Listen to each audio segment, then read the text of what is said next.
Dwarf Fortress is a game made by an autist for an autist, where the only thing more dangerous than the necromancer down the street is me discovering advanced world generation and difficulty modifiers. 1,000 demons, please. And wondering why on day one, a maggot the size of a Tahoe is currently ripping my dwarves apart, while my remaining dwarves were getting mauled by their fallen comrades. I had an idea. How bad can I make this world? How many titans does it take to destroy the world? The answer is 200. And so, through much trial and error, I have created what can only be described as a post-apocalyptic wasteland. Most people see this haunted hellhole and conclude that having 2 necromancer towers as neighbors is suboptimal. However, I see opportunity. Are the necromancers getting you down? Are you tired of your family getting mauled in their sleep? Do you see this man in your dreams? If the answer to any of these things is yes, then you, my friend, have a problem, and I have the solution. Welcome to the Oasis, a place of rest and relaxation and safety from the horrors of the apocalypse, and it only cost the low price of indentured servitude for the rest of your life. Today, I have 2 goals: survive the ever-increasing waves of goblins utilizing proper siege tactics, massive forgotten beasts lurking in the depths, and deadly vampire lords opportunistically stealing unloved children in the dead of night. Goal number 2, not have the fort look like complete garbage. I'm not going to say which, but one of these is harder than the other. Welcome to the world of violence, a place completely overrun with goblins, and Dwarven society is on the brink of collapse, which gives us limited options for settlement locations, confining us to the bottom corner of the map, as it's the only place where we have a chance of getting migrants. I immediately chose to embark in the middle of a haunted forest, completely ignoring the game's warnings telling me not to do this. But I am undeterred by frivolous things such as demonic entities. Upon arriving at our new home, I named Hobo Assassin as our leader and narrowly escaped constructing a penis base. And then what? It's a penis. Pivoting to a more modular design, with each workshop having its own designated stockpile. Now that the workshop is under construction, I created a trading depot. This would be vital for increasing our fort's workforce, because in order to attract more migrants, you essentially have to bribe your home civilization. My strategy for early game is to get my stonemasons to craft a bunch of shitty rock trinkets and give them away for practically nothing. So we got to work. Our 7 dwarves began to carve out their new home, with only 1 death caused by some minor congestive heart failure, which was perfect timing because the one and only hard-coded migrant wave showed up, directly in the path of a horde of zombified boars. They're gonna get molested by the boars. Welcome to Glove Hatchet, boys. With the much-needed workforce injection, I could finally begin building this fort. Luxury bedrooms, bribing the mountain home with crappy trinkets, purchasing anvils to start our industrial revolution, and creating a tavern to attract people into the fort. But problems soon began to rear their ugly, double-sided heads. Luckily for us, the Dwarven caravan guard was able to deal with it for us this time. But next time, we might not be so lucky. And trouble was already brewing. In the newly established tavern, there were rumors of a human spearman sneaking around the premises. And sure enough, we caught him hiding in the bushes 5 minutes later. So I ordered the miners to work double time, work the furnaces like day. I want a fully armed militia by the end of the fortnight. My blacksmiths worked tirelessly creating weapons for our newly established militia, which was about to get the best training in the entire game. Trial by fire. To my surprise, my untrained farmers were able to repel the 25 goblin invaders with ease. However, they were unable to repel the 60 goblin invaders that showed up 10 minutes later to avenge their comrades. We were very quickly overwhelmed. Our citizens were slaughtered like dogs, and in a desperate bid to survive, I sent the few civilians that weren't immediately gutted to use my tavern patrons as meat shields in the hopes that the spearmen were skilled enough to hold them off. They were not. There was only one survivor, a small child that got lost in the mines, and a ghost who I assumed lured him down there for nefarious means, bringing the story of Glove Hatchet to a sad and questionable end. Undeterred by my failure, I immediately set out another expedition, this time putting Lescon in charge. I pray you don't fail me, like Hobo did. We can't afford to fail as Dwarven society is depending on us. Learning from the mistakes of Glove Hatchet and my unhealthy amount of hours on RimWorld, I will be using a killbox design for this fort, with the next floor down being the tavern. That way, in the very unlikely scenario that the killbox is breached, the goblins would immediately descend upon the tavern dwellers instead of our own civilians. But that's the price you pay for day drinking in the apocalypse. Now it's business as usual, cutting gems, industrialization, and welcoming more dwarves into our beautiful home. Where are the migrants? At this point, it had been 2 hours since the hard-coded migrant wave, which freaked me out considering there was 7,000 hostile goblins in the area. My fear was that the migrants were getting intercepted, or worse, they were getting scared off from even attempting to make the journey. So the only way to fix this was to make the journey worth the risk. I began doing everything possible to create as much wealth as I could, engraving every inch of the fort in fine art, lobbying local government officials with precious gems, and attracting people to our 5-star tavern. Once we hit hour number 3 with no migrants, I began researching Dwarven breeding techniques. Some people might say I'm crazy, but since when is it crazy to try to save my dying species? I'm simply doing what is necessary for my survival. And if that's crazy, then I don't want to be sane. But right before my engineering magnum opus could exit the planning phase, a large group of migrants finally showed up. With the influx of people, I created a small militia, but a militia is more than just Dwarven cannon fodder. We're going to have to give them some equipment, which is something we are sorely lacking. Lucky for us, our miners have just discovered something deep under the cold stone.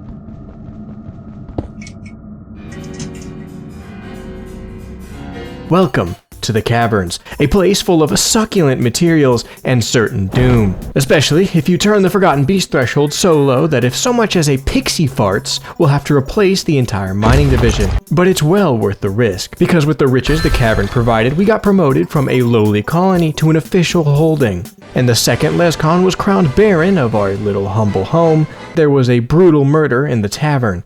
This is not a bad omen at all. Then the disappearances began. At first, I thought it had something to do with the necromancers that had recently moved in, which I immediately attempted to capitalize on to create an army of the undead. However, their AI seems to be completely broken, and they appear to be lobotomized. They wouldn't even raise the dead when I locked them in a jail cell in a corpse pit. There is a non-zero possibility that they are in fact not necromancers, but just hypoxic. But as the disappearances continued, it became clear who was behind it. There's no easy way to say this, but we have a vampire. At first, I just ignored him. Then he took it too far. You need a Oh, wait. Did he kill my broker? Wait, he killed my broker. He killed my broker. This fucking vampire killed my fucking accountant. This motherfucker. It didn't help that the now Baron Lescon was arresting members of our militia for no reason. I had my suspicions of who it was. I just couldn't prove it. Where's the corpse found? Where was the corpse found? You got... Every fucking time there's a corpse, this motherfucker is here. After a thorough interrogation, Abel informed me that there was something nefarious afoot. A human bard had corrupted somebody inside this fort. I created a second militia group for the sole purpose of hunting vampires. I have my boys looking for you. They're going to kill you with hammers. I hoped that the militia would be a strong enough deterrent to keep the vampire at bay, but it did the opposite, making the vampire grow bolder. This time, the victim was one of my top spear dwarfs, and he put up a fight, managing to crawl into the middle of the fort before bleeding out. This led to a horrifying realization.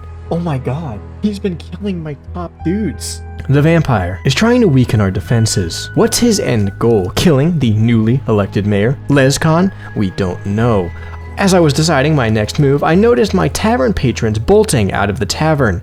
The vampire messed up. And lo and behold, our very own dungeon master was the vampire. But this wasn't the end. I am not crazy. I know he's a vampire. One body after another. A blind man could see this. I just couldn't prove it. He covered his tracks. He got that dungeon master to lie for him. You think this is something? You think this is bad? This chicanery? He's done worse. That spear dwarf. Are you telling me a skilled warrior just happens to die like that? No, he orchestrated it. Abel. He killed my broker. And I saved him. I shouldn't have. I took him into my own fort. What was I thinking? He'll never change. He'll never change. But oh, not our Abel. It couldn't be our precious Abel sucking them dry. And he gets to be a citizen? What a sick joke. I apologize. It seems I've lost my train of thought. Since I couldn't prove who the second vampire was, for the time being, I put the investigation on hold. If we're going to catch this guy, we're gonna have to wait for him to make a mistake. I started focusing my attention on expansion. I discovered gold deep in the caverns, so much gold in fact, that I started to line our floors with it. We may be decked out in bling and living lives of luxury, but the vampire is still out there. The missing dwarf cases continue to grow. At night, when it's quiet, I can still hear the screams. I try to ignore it and focus on more positive things, like building a hospital that ended up causing more deaths than stopping them, because dwarves would sit there and die of dehydration. So in order to fix this problem, I drained a local pond into a hole right next to the hospital. The death toll was numerous. Aside from the murderous vampire, things are going well. Too well. Why haven't we been brutally assaulted by goblins yet? Upon investigation, I came to a realization that we are not at war with the goblins. This goes against the challenge, so I repeatedly bashed them over the head with a stick to provoke a violent assault, which didn't work. So I investigated further. In an attempt to make the game harder, I had essentially kneecapped the goblins, making them unable to attack me until my wealth reached an unreasonably high level, because I assumed the bigger number meant harder. Yes, I am very intelligent. And so I released them from their constraints. And it seems my luck is finally turning around, because right after doing this, the vampire finally slipped up. And as it turns out, it was our mayor, who is not the dungeon master. See, two very different people. Not satisfied with him merely rotting in prison, I created a water-based execution chamber, which once again failed because my dwarves have the collective IQ of 7. So I settled on boarding up the door, leaving him to collect dust for all eternity. Shortly after the mayor's incarceration and failed execution, the now untethered goblins made their first appearance. I have been preparing for this moment for the last 10 hours. I immediately called a civilian alert. It was not a graceful retreat into the fort, resulting in the death of my slowest dwarves. Dwarves began manning their stations, the army was standing by ready to hold the line, we were ready. But I have made a crippling error. I have overestimated my dwarves' intelligence and underestimated the goblin brain. Back when I was building the hospital, I had to drain a nearby lake into the fort. This entailed digging a tunnel directly into the most heavily populated area of my fort. After construction was complete, I ordered for the hole to be sealed. They didn't do that.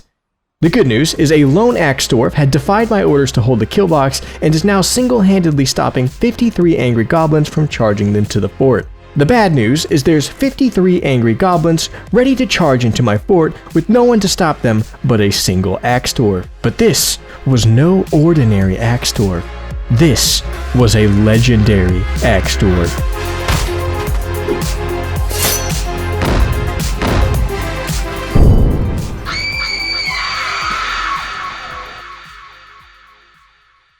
With that, our first invasion was quelled, but the mood spiral was just beginning. I have not yet realized the troubling trend that the mood bar was heading down. Slowly, one by one, dwarves began refusing to work. The manager stopped renewing work orders, and the factories fell silent, causing the food to slowly start to run out. You may be wondering why I didn't notice my fort crumbling in front of my very eyes. That's because I was dealing with something far scarier.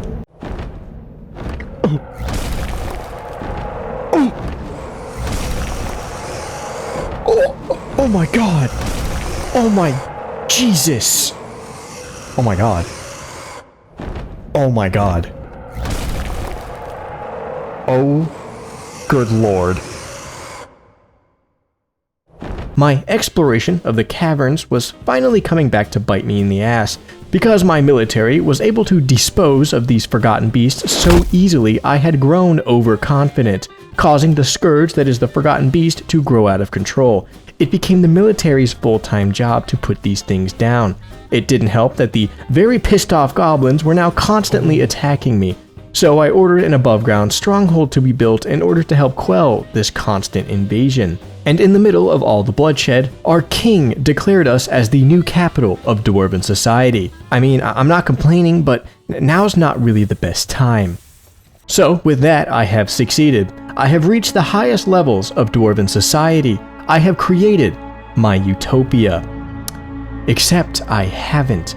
We are a utopia on paper alone. In reality, we are a pristine apple with a rotten core. Once you take a bite, it turns to ash in your mouth.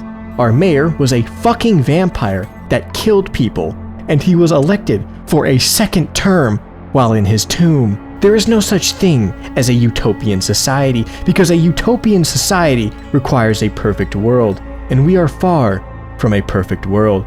And no matter how tightly you seal the cracks, evil will seep in. But that won't stop me from trying. The nights may be dark and the goblins may be numerous, but the worst thing you can do is go down without a fight. Our military is dwindling. Things need to change, and fast. And right now, the biggest threat to our fort is the lag-inducing, fire-breathing forgotten beasts. These things are god-awful and make every fight last 30 minutes and bring the game to a screeching halt. We desperately need to block off these caverns. The only issue is nobody is working anymore. No matter how much I scream at my dwarves, they refuse to make a hatch. They refuse to do pretty much anything really. Even the mighty DF hack could not bring these slackers to their knees. Then my worst fear occurred. Not one, but two forgotten beasts charged up the stairs. The red one began spitting out so much fire that my entire game would freeze, completely shattering my Dwarven militia AI, causing them to stand there and watch as our home burns to the ground in 2 FPS, then die of smoke inhalation. And this is how our fort went out. Not with a massive battle, but with a laggy and smoke-filled whimper. Eventually, I pulled out good old DF hack to fix all my problems, getting the game to move so I can watch my fort fall in real time. The creature slowly made its way to the tavern, and using my patrons as meat shields, we were able to finally kill the beast. The incident killed over 60 people. Our golden halls are lined with corpses and spider webs. The survivors refuse to do anything I tell them, and our glorious leader Lescon perished in the battle. Our military is completely gone now, meaning that the next attack will be our last. Whether it be from Forgotten Beast or Angry Goblin, it's the end of the line. I order for the fort to be abandoned, leaving our great and prosperous fort to fade into obscurity. Its ruins will be a reminder of my dream of Utopia.